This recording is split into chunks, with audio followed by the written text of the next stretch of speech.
Chaque jour, Charles et Carole vous présentent la leçon de l'école du sabbat.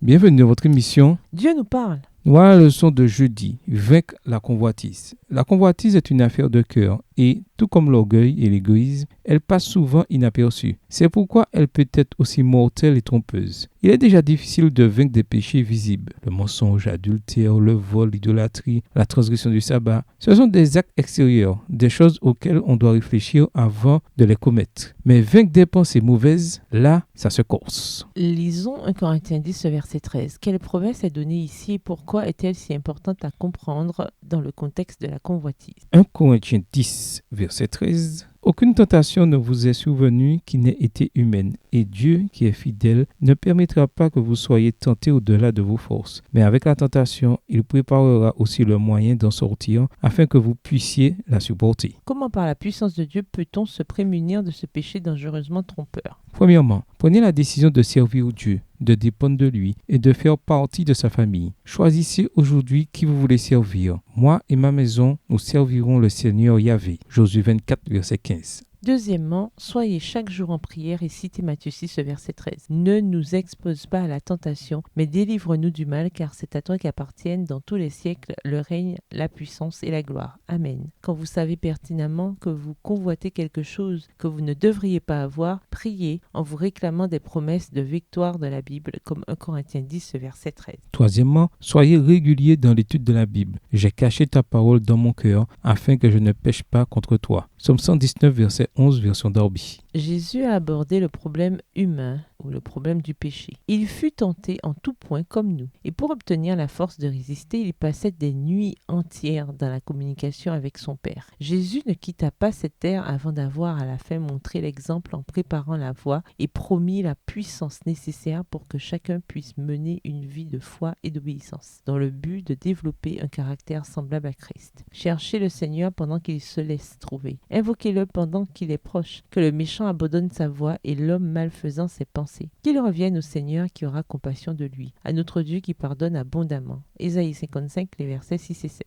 Quelles ont été les conséquences de la convoitise, le cas échéant, dans votre vie? Quelles leçons avez-vous apprises? Que vous reste-t-il encore à en apprendre? Au revoir. Et à demain si Dieu veut. Dieu nous parle. Chaque jour, Charles et Carole vous présentent la leçon de l'école du sabbat.